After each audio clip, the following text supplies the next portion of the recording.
On the 25th of July, trains near Moscow were blown up. Moscow and St. Petersburg were paralyzed by the explosions. The AFU are blowing up train stations and airports. Railways have been sabotaged.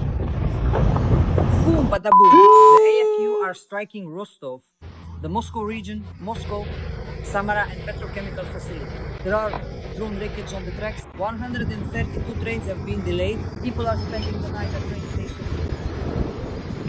Operation Web continues. Railways and power plants are being blown up. Right by the bridge. Collapse. Moscow is left without power. Total blackout. The carpet plan is in the sky. Sheremetyevo is cancelling hundreds of flights to Domodedovo. Passengers are having meltdowns. There's chaos at the airports in St. Petersburg and Moscow.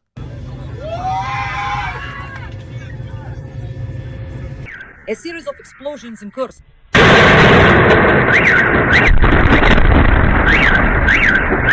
A factory in St. Petersburg is burning bright. Summer action, breaking news, friends. A series of explosions in Moscow, St. Petersburg, the Moscow region, and other regions of Russia. The carpet plan has been implemented at Sheremetyevo, Vnukovo, and Domodedovo, with large-scale evacuations underway. And these are the kinds of lines. Huge crowds of disgruntled Muscovites. Calm down! Calm down immediately and understand the gravity. In the Moscow region, devastating and powerful rockets are tragically crashing into residential apartment buildings, causing widespread destruction and immense fear among the innocent civilian population. There are no tiles left by the building. Something definitely hit there. Really, right here with us? Yeah, I live there. And something definitely hit there. You mean the roof is on fire? Wait, is the roof on fire? Seriously?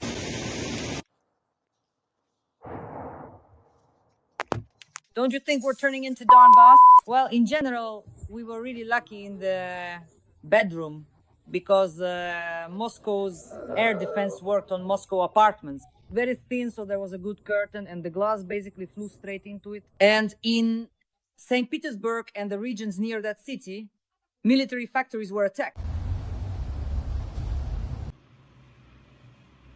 Burn bright so it doesn't go out. And right now there are firefighters and ambulances here. I think it's 5 minutes. Ukraine is preparing ballistic and cruise missiles so that they can reach key military targets in Moscow, the Moscow region and St. Petersburg. 2 explosions occurred in the morning near the Desantnaya Bay area outside Vladivostok. Previously, large landing ships of the Pacific Fleet conducted exercises there. Friends, glory to the armed forces of Ukraine! And the cherry on top of state coup is being prepared in Russia. Moreover, the elites in Putin's inner circle are involved in this. Catherine III, sources from the VHK Gubo public channel have confirmed that Putin's closest advisor is promoting the idea that his daughter should become the new head of Russia as early as 2026. The advisor to the Russian dictator, Mikhail Kovalchuk, is actively convincing Putin himself and his daughter, Ekaterina Tikhonova, of this idea. Insiders claim that one of these women should run in the early presidential elections of 2026 as an independent candidate. We will discuss all of this with top analyst Alexander Demchenko right now. Russia is paralyzed. Drones are striking Rostov, Moscow, the Moscow region, Samara, and petrochemical facilities. There are drone wreckage on the tracks. 132 trains have been delayed. People are spending the night at train stations. The carpet plan is in effect in the sky. Sheremetyevo is cancelling hundreds of flights. And there are scenes of panic among passengers at Domodedovo. There is even video footage. There is chaos at the airports in St. Petersburg and Moscow. There is panic in Istanbul. Flights are cancelled and luggage is lost. In the Moscow region, elite residential areas are flooded. And in Moscow, the Yauza River has overflowed its banks. In general, Moscow is going underwater, just like it used to happen with St. Petersburg. And in Novorossiysk, service tankers are exploding. The Kremlin is so afraid that Putin himself has ordered the FSB to inspect every vessel.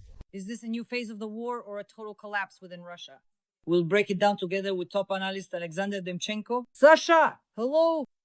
Hello, Dasha. Hello, everyone. I've got some good news for you today. I suggest we start with the railways because we're hitting the railways, we're hitting the energy sector. And right now, there's a total collapse, not just in aviation, but also on the railways. What do you think? You want to start with the railways, but I want to start with Putin, you see? I'll allow myself to do that.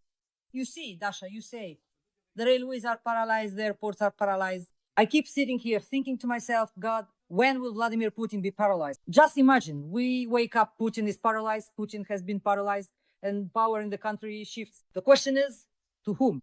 So I think, judging by the leaks, negotiations are starting as soon as tomorrow. Negotiations, or rather today, the 23rd, the 24th, yes, negotiations between Ukraine and Russia are starting in Istanbul.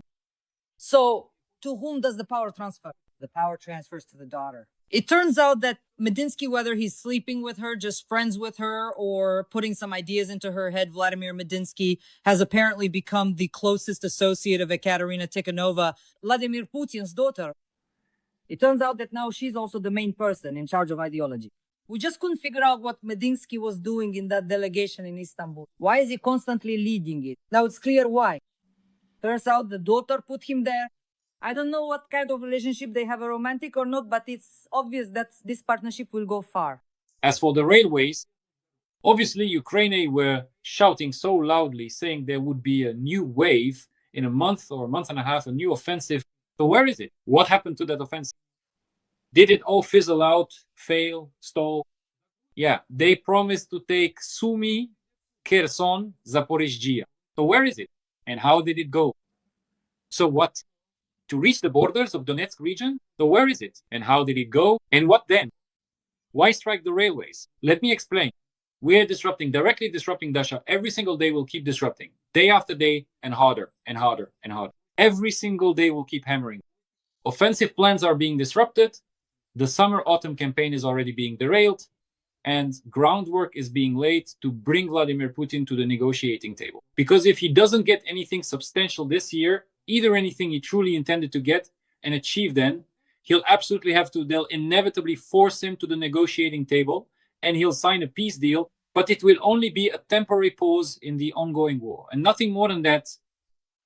But this is truly the beginning of a fateful and critical stage. And I think that the next not 50, but just over 40 days will undoubtedly be the most turbulent in terms of the ongoing war, and indeed the most decisive in terms of the war's outcome. And I think that the finale of this Trump ultimatum will be a big fireworks show, a big celebration. Putin will be sitting in Beijing watching the fireworks over Moscow. As all of Moscow explodes and burns, where Domodedovo is, the pagoda of Sergei Kuzuktovich Shoigu will be set ablaze by rockets. I think if anyone believes that Ukraine will strike Shoigu's house with rockets, no, Ukraine doesn't need it, but Putin does. Putin will hit Shoigu with his own anti-missiles, then blame everything on Ukraine, and so on. You just mentioned the FSB, that all the ports are coming under FSB control. This is important. Indeed, Putin has expanded the scope of martial law. Previously, for some reason, he imposed martial law only on Ukrainian territory, on the occupied Ukrainian regions. Crimea, all of Donbas, Kherson, Zaporizhzhia. So that's where he had martial law. And even then, I think not fully in Crimea. But now he's extended martial law to the ports as well. So what happened? Why did he extend it to the ports? What does the FSB have to do with it? Let me explain. There's no money, no one to hold on, nothing to hold on to, and no reason to. The FSB gets the money. Where can the security forces get money? Well, they went after the ports, they went after transportation, after exports, imports, and cargo shipping. Soon they'll go after watermelons, transporting and selling them by barge. Well, so the situation is turning out to be unfavorable. All right, moving on. For some inexplicable reason, I have a very strong and unsettling feeling that there will be an extremely harsh and decisive response coming very soon. Indeed, in the immediate future, I truly believe that the historic city of Moscow itself will be engulfed in flames, and that devastating missiles will be relentlessly flying through the air, striking their targets with immense force. I don't know whether they'll be Ukrainian missiles or Ukrainian missiles with American components, but I think it's a fact that it will be a large combined attack. And the fact that Ksenia Sobchak is already coming out and telling everyone that the center of Moscow is shutting down and evacuating, that generals are moving air defense systems to their cottages on Rubliovka only shows, first of all, that half of the elite is dissatisfied with Putin. Secondly, that Muscovites need to run away. Putin abandoned them. He built himself a mega bunker, it turns out. Recently in the Scaly, damn it, he built himself a bunker underground. Listen, he built a bunker in the Scaly, set everything up for himself there. He's not in Moscow. Putin has a mega bunker. Unbelievable. And so Ksenia Sobchak told everyone that there's an evacuation of central Moscow, evacuation of the business center, evacuation of the security forces. Everyone knows everything. Everyone is moving things. They're going to defend their home. Putin is gone. Well, all that's left to wait for is a missile strike and the arrest of Ksenia Sobchak. There's nothing else to expect in Moscow, in my opinion. About Rublevka and the air defense systems. So do we really understand that Putin's inner circle on Rublevka is bringing in private air defense systems, or are these state-owned air defense systems? Of course they're state-owned. Why on earth would they have private air defense systems? They took them. They have air defense systems. The air defense protects Putin. Putin is gone. So what are they supposed to do with these air defense systems now? Why would they bother protecting the Kremlin or Red Square? The bigger and more spectacular the explosion, you see your boom bada boom, the better for them. That's exactly why they've now taken these air defense systems and sent them to themselves. But they're making a mistake by doing that. Just today, he went after the vice governor of the Bryansk region. I think it was the Bryansk region. He also stole from the Dragon's Teeth, from all those defensive structures and so on. He already got rid of the old one, shot him, claimed it was suicide, first raped him, then shot him. He didn't want to pull the trigger, so he had to beat the person to death instead. He also went after representatives of the Bryansk region. And in the Bryansk region, that's also a border area. That's also generals. So they're making a mistake by doing it. As soon as Putin overhauls the entire border region, replaces all the ministers involved with them, and the security officials who were in on it with them, then he'll go after the generals who stole air defense and missile defense systems and set them up by their dachas for protection. But the very fact that they're doing this signals just one thing. It signals that they don't care about Putin. If there's a coup in Moscow, a government coup, if tanks head for Moscow, they won't care about that either. If the so-called collective, the Rotenberg brothers say, or Demchenko and the Rotenbergs, decide they want to do something, to flip the chessboard in the Kremlin, stage a coup, remove Putin and his Kovalchuks, no one will stand in their way. And the generals won't interfere. They'll only support it. This just shows the complete decay and fragmentation of the Russian Moscow-based authorities. That's it, nothing more. But tell me, do you want you're sitting here, not even smiling, do you want missile strikes on Moscow or not? Do you want missile strikes on Moscow or not? I think that's what every Ukrainian wants. These are really rhetorical questions and everyone knows the answers. But will they happen or not? What does your intuition and your knowledge tell you? I don't know how much we depend on Europe and America when it comes to authorizing strike assay, with American or European missiles on Russian territory, for example, on major cities like Moscow and St. Petersburg. I don't know if we have enough of our own ballistic missiles in production based on conversations with military analysts for us to be able to do this independently. I really wish we didn't have to ask anyone, that we had so many ballistic missiles that we could just do this every night, 100, 200 strikes. But the question is, as they say, do we have that capability? That capability will appear soon. I'm telling you, closer to September, no one will be waiting 50 days. There will be a festive salute from the 3rd to the 4th of September. The calendar will be flipped. It's the 3rd of September again, then again the 3rd of September, and again the 3rd of September. Yes. But the point is, you see, as we get closer to the 3rd of September, it will be extremely hot in Moscow and St. Petersburg. There will be tremendous heat. The climate conditions will be absolutely terrible, and it will be impossible to breathe in Moscow and the Moscow region. But Dasha, I think that even before that, there will be a whole series of important special operations by Ukraine, both to disrupt offensive actions directly in the rear, to sow panic and sabotage operations, and there will be retaliation for everything these stinking Russian occupiers have done recently. And for today's Odessa, and for Sumy, and for the recent attacks on Kyiv, Lutsk, Ivano-Frankivsk. And the list goes on. This morning, people were writing to me while I was broadcasting, asking, what about Kherson? They said Kherson has been forgotten. No, friends, Kherson has not been forgotten. Kherson is our hometown, and no one is going to take it. Ukraine has liberated it and will never give it up to anyone. Kherson is Ukrainian, and we have not forgotten. There will be payback for Kherson, and it will be very, very harsh. Yes, everyone is already talking about how Shoigu has suddenly disappeared, by the way. And the question is, where is Shoigu? You told me about this as well. in the morgue. Oh, Lord, I shouldn't have said that. In the morgue, you see, Dasha. Well, obviously he disappeared. Of course, maybe he's not in the morgue, maybe everything's fine. But the point is, Dasha, he's scared, he's trembling. You don't even understand what's going on. Those people who are asking. Shoigu had an entire clan, a whole clan, the Ministry of Defense, the Ministry of Emergency Situations, entire regions like Tuva. Everything was under Shoigu's control. Absolutely everything, with multi-billion-dollar flows. And just like that, no more Shoigu. Now they're taking the very last of them. His governor, his vice governors, his deputies, they're wiping out all the local deputies, the local government in the region, in his home region. And soon, they will take his shamans, whom he led Putin to, and they will destroy all these shamans, cut off their heads or send them, like Shaman Gabishev, to a mental hospital. Dronov will take this shaman and send him there along with Mizulina. It's high time. Putin doesn't need them. But you see, Dasha, Shoigu has disappeared, vanished, they might show up, or maybe not. Maybe he went to China, maybe to North Korea. They say they're closing the most elite resort there. It's the only one, the most elite resort they have in Pyongyang. They'll be closing it soon. Kim Jong-un has no money. He gave it all to the Russian Federation. Maybe Shoigu is already there, soaking his feet somewhere next to Kim Jong-un. It's safer for him there. Believe me, it's safer for him there than next to Putin. I'm telling you, if there's a missile attack, Putin will take advantage of ISIL, fire his anti-missile right at Shoigu's pagoda, at Shoigu's house. There won't be any Shoigu left. That's it. Because things are going badly for him. He's been destroyed. He's been gutted.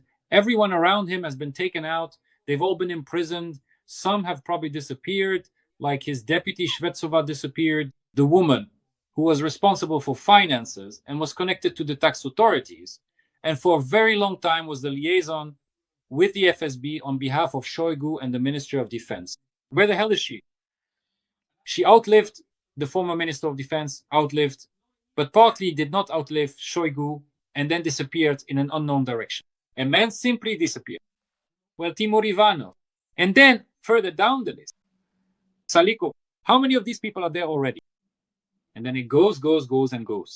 And I think that Shoigu will, of course, be torn apart, and publicly, it will be a public execution. And he has only himself to blame for it. A man who could have outsmarted Putin, but instead of outplaying him, instead of taking power into his own hands, instead of strengthening his own position, instead of trying to change the situation in Russia, and he could have done it now, he is left all alone in proud solitude. He says he feels cold and lonely.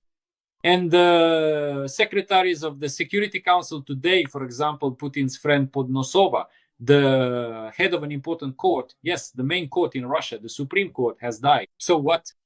And Putin's class, Matesha was 71, Putin is 72, and Stalin was 73. So we are approaching that milestone.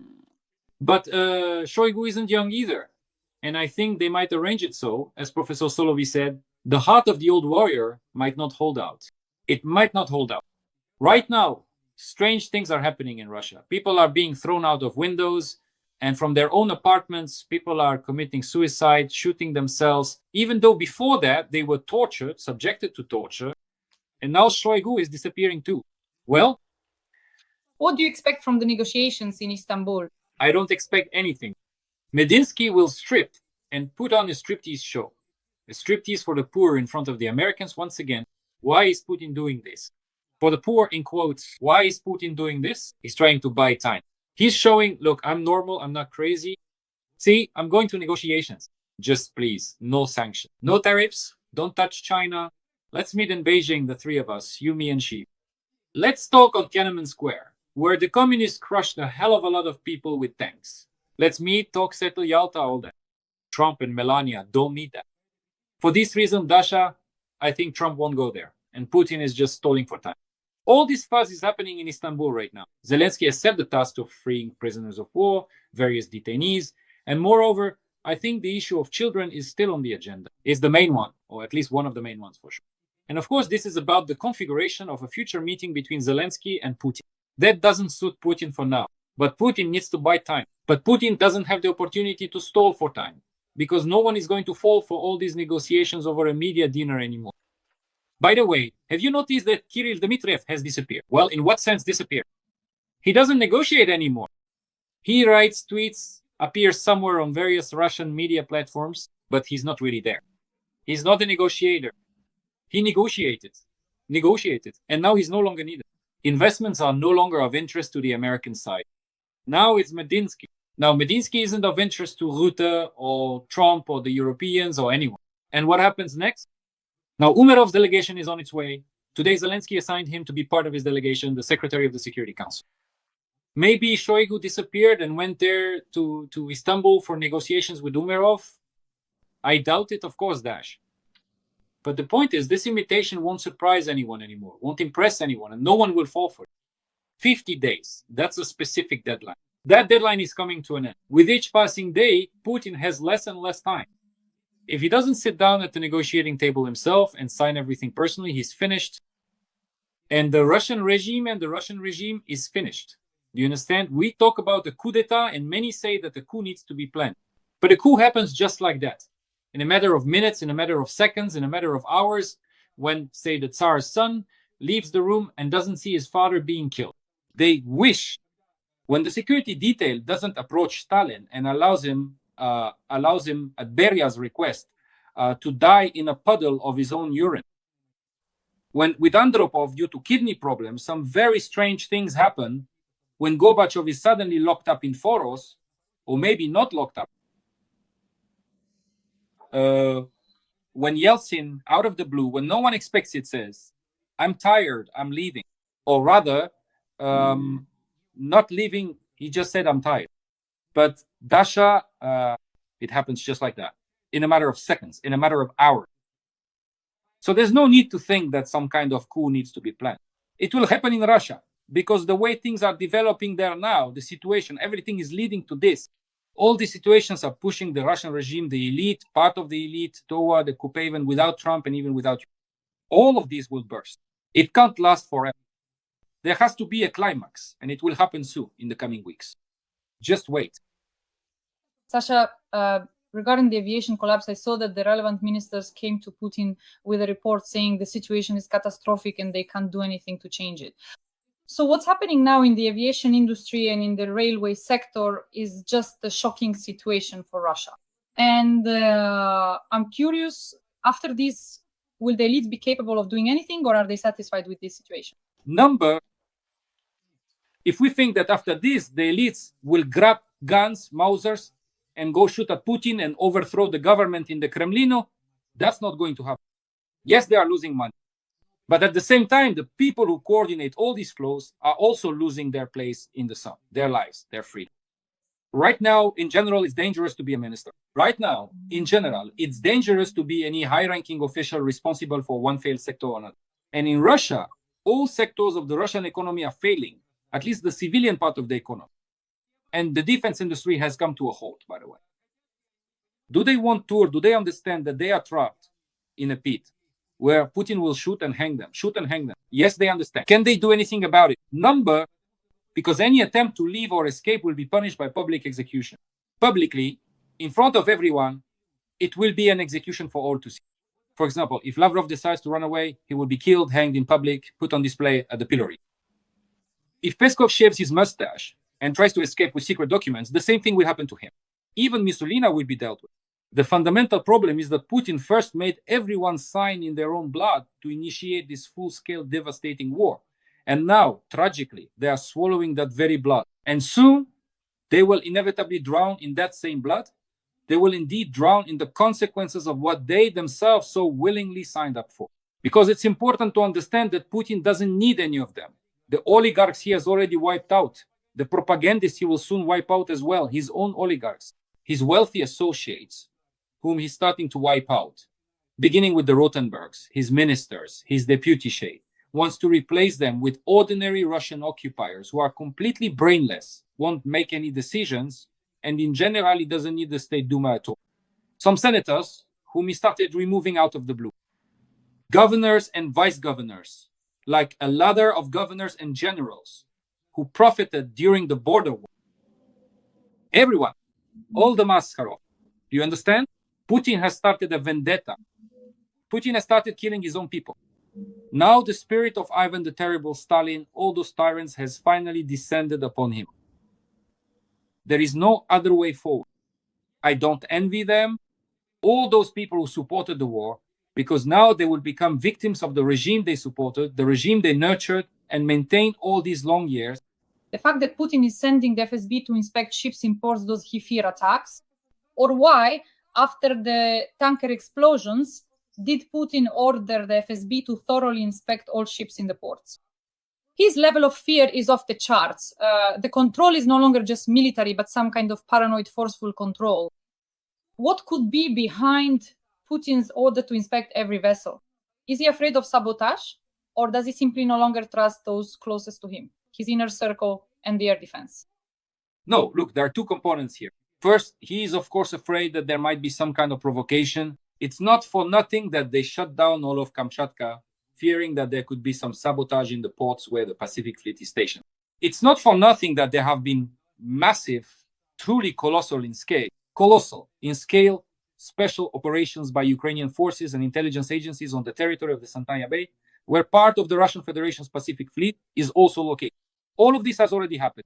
That's precisely why Vladimir Putin fully understands that it's necessary to inspect ships, to inspect cargo, to check what is being transported, and so on and so forth. In other words, he imposed martial law. This is important. He extended martial law. So essentially, we are gradually approaching the point where Vladimir Putin could extend martial law not only to these facilities, but for example, to civilian airports as well. And then to Moscow, then to St. Petersburg. And even the so-called Patrikia Republic, within a republic, will be under martial law and will be sent off to fight for free and rot in Ukrainian soil. Or not only in Ukrainian soil, after all, the plans are Napoleonic, grand, and large scale. But you see, Dasha, there's another aspect to this. This is what I've said and keep repeating constantly. Russia has no money. We don't know what will happen in September. Maybe Putin will just come out and say, there's no money, that's it, we're ending this mess called war. We don't know. But Dasha, there's an important point. Putin doesn't have any money. If Putin doesn't have money, that means there's none for the security forces either. So he has to find that money somewhere because his power rests on the security apparatus. Specifically on the FSB, not on the generals, not on the military, not on the Ministry of Emergency Situations, not on the FSB border guard, specifically on the FSB. So now everything has to go to the FSB and to his own security, to the security for himself and his daughters. These are the three things that, it's like there's a budget. Let's say you have a budget. And to be successful, you have several plans and you need to satisfy them also. You spread 30% everywhere. Keep 10% for yourself. It's the same here. Give some to the daughters, give some to the FSB, give some to the security, keep a little for yourself, stash it away somewhere. That's it. Or later, take it all back from everyone when the time comes. Just like with Surgutneftegas, where Putin has his own separate wallet, where he has hundreds and hundreds of billions of dollars hidden away in that company, untouchable by anyone in Russia. It's his own personal gold vein. Well, Dash, do you understand? There's no money. You have to get money from somewhere. How do you get it? By killing ministers, by redistributing the flows. Where do you give it to the FSB? How do you get even more money for them? You have to stick them somewhere. Where do you stick them if everything is already stuck everywhere? Well, you're not going to kill the Rotenbergs, are you? You're not going to destroy them completely, right to the end. Until you do, you won't, destroy some of the ministers. Moreover, now the destruction of Starogwait is in the memories of other ministers. You won't. What should be done? Give the FSB a feeding trough. Where can I get this feeder? It doesn't work with the airports because they are in collapse. 1,000 flights in 3 days. Everything is at a standstill. Total chaos. Where else can you get it? Well, of course, the ports. Of course, cargo transportation, everything under sanction. Naturally, the river fleet. Naturally, oil. Naturally, coal. Naturally, fertilizers. Naturally, food products. Well, of course, export and import. Well, of course, there. And what are they going to do there? Steal shamelessly from everyone. Everyone who comes in and everyone who goes out. That's a good source of income while it keeps working. They'll keep quiet. And when they start getting less and less money, while getting fatter and fatter of the war, and everyone else grows poorer and more destitute, they'll start asking, give us more. But there will be nothing more to give. And then what? Then they'll stage a coup themselves and remove Vladimir Putin. Because what no one seems to understand is that Vladimir Putin is just an executor. He's the keeper of the common fund. He holds other people's money, not his own. He holds the money of the Lubyanka, and he has always held their money. He does what they want over there. He is dependent on that monster, on the KGB. He himself is a product of the KGB and was put in place by the KGB to do what the people in the KGB want. And that's exactly what he does. And when he can no longer do it, they'll put in a new, young, promising lieutenant colonel or colonel. He won't be called Putin, but something like Putin or whatever. And once again, there will be order and stability in Russia. Sasha, a very important question. But before that, friends, please like this video and leave a few kind words for our tandem, Dasha plus Sasha, Sasha plus Dasha. In the comments, let us know what you think about the situation overall and tell us where you're watching from. Sasha, what is it that concerns all of us? First of all, considering that once again, the Russian delegation that will most likely be sent to Istanbul will amount to 0. Yeah, I'll multiply you by 0. In terms of its significance and status, there won't be any global important outcome. So what will Trump do then? Because once again, we understand that in September, the Senate has to vote or not vote, and Trump has to either fly to Beijing or not.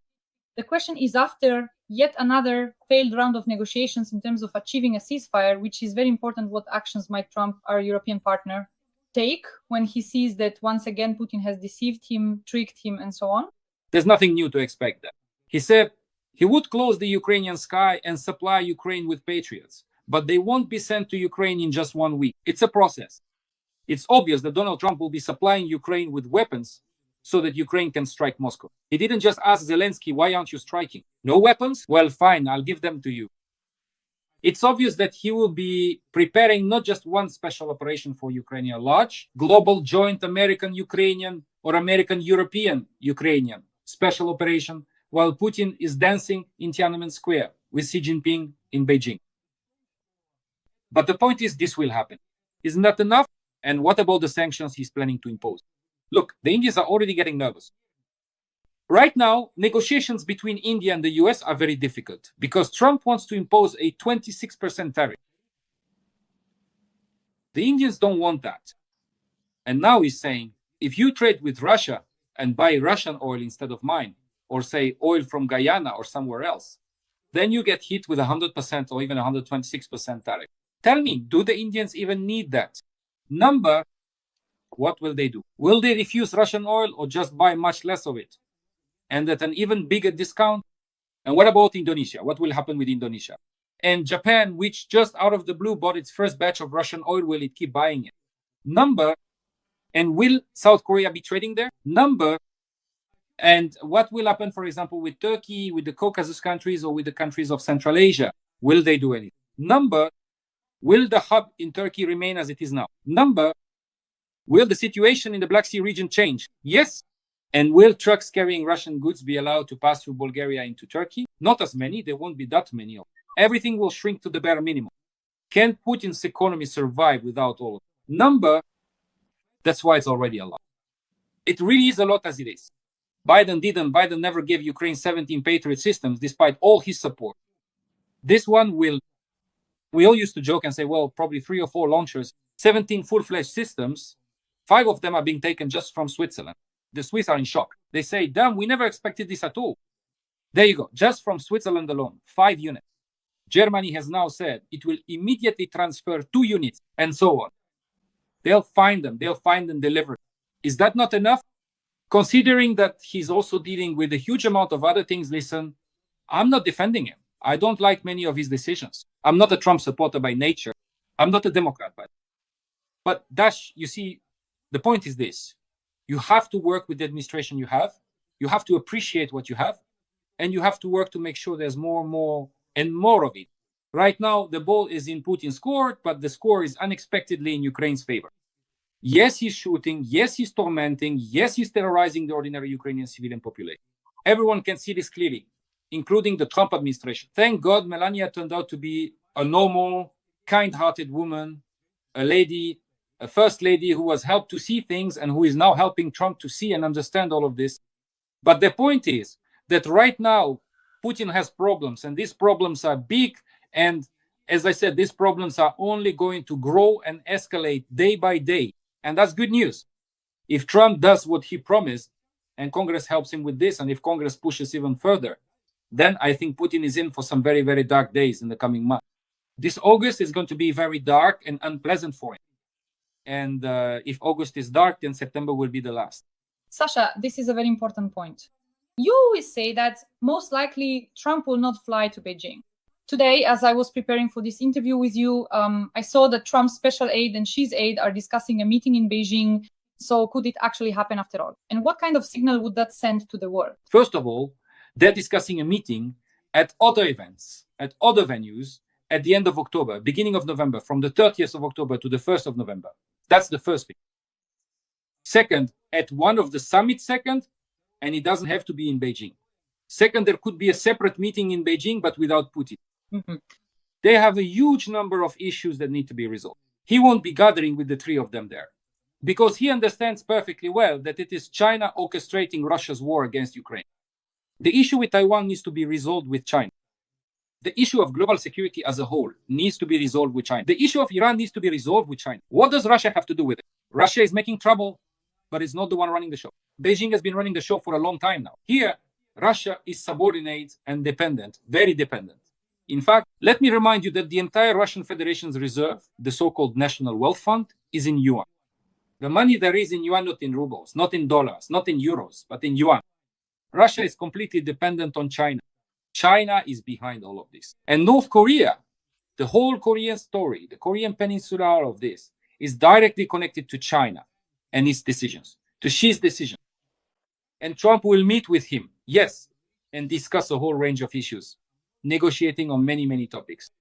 About the global economy, about fentanyl, about Europe, about security in the Middle East and Latin America, Africa, about Russia and Ukraine, about the war, about many things, about Taiwan, the Pacific region. You see, I'm listing a lot and I could list even more and more. So why do they need Putin in all this? So that he can just be a bystander there, taking notes, keeping track of how many more problems they still have to deal with? Number, will Putin try to mess things up? Will he try to drive a wedge between them? Will he try to make sure that relations between Beijing and Washington don't improve, to stir things up between them, to provoke a war between China and the US? Yes, Stalin did the same thing. They all did that. So what? Let them try. Russia is no longer the Soviet Union. And what we're seeing now is very reminiscent of the end of Soviet rule. When the KGB, out of the blue, removed yet another leader, trying to seize power back for itself, to stage a so-called rematch with the old communists, and suddenly began organizing provocations, sabotage, bombings, resistance, and revolutions in the territories of the former Soviet republics. What is happening now separately in Belarus, in Ukraine, in Kazakhstan, in Armenia, in Georgia, and already in Azerbaijan reminds me of what happened back then. Maybe everything we are seeing is actually not just a series of random events, but rather a large-scale campaign aimed at undermining Vladimir Putin's regime and its complete destruction. I want many people to look at this situation from this point of view, from this perspective. To me, it seems very interesting and unusual. In any case, there is really something to consider and ponder about. Sasha, I want to end our stream today with a statement from Senator Lindsey Graham, so you can comment on it. Putin, your time will come. Trump is going to kick your ass. On Fox News, the American politician reminded viewers that Donald Trump intends to impose tariffs on those who buy Russian oil, primarily China, India, and Brazil, which together account for about 80% of exports. He added that Trump is tired of this game. If I were in Putin's place, I would hurry to sit down at the negotiating table, Graham emphasized. What do you think? I'd say that Graham probably really wants Putin to be gone. No one in the States is as happy about the prospect of the Putin regime collapsing, you see? I don't think anyone is as eager as Graham for Putin to be gone soon. He just wants to go 500%, 1,000% to press and strangle until it's over. That's what old school, Cold War era toughness means, and so on. You see what I mean, Dasha? I think Graham is right. I think Putin is going to get his ass kicked. I think China is going to ditch Putin. I think Washington will make a deal with China, with Beijing, behind Moscow's back. I think for Putin, it will be a shock therapy, shock content, right? That's when he'll see how he was truly betrayed on the 3rd of September. He'll be sitting there, on the Tiananmen cannon in Beijing, letting off some little dragons, covering Xi Jinping's wife with a blanket like he so often likes to do. But in the end, he'll witness a major failure while being outside of Russia. Maybe he won't come back to Russia from China. Who knows? It's hard to say, but sometimes very bizarre and strange things happen in Russian history. One day there's power, the next day it's gone. It gets wiped out in 3 days. Maybe this time Graham is right, and everything in Russia will get wiped out once again in 3 days, along with Putin. And we'll all be glad that we made it through all this, and that once again we witnessed the collapse of a stinking empire that could have lived a normal life, but never will. Friends, this is our tandem, Sasha plus Dasha. Dasha plus Sasha airs twice a week. We discuss top topics and events. Support us with a like, comment, and a subscription. In the comments, let us know where you're watching from and leave a few kind words in support of our duo and the armed forces of Ukraine. Tell us what you think about the situation. Top analyst Alexander Demchenko. Sasha, thank you so much, and see you this Sunday. Thank you, Dasha. See you next time. Bye.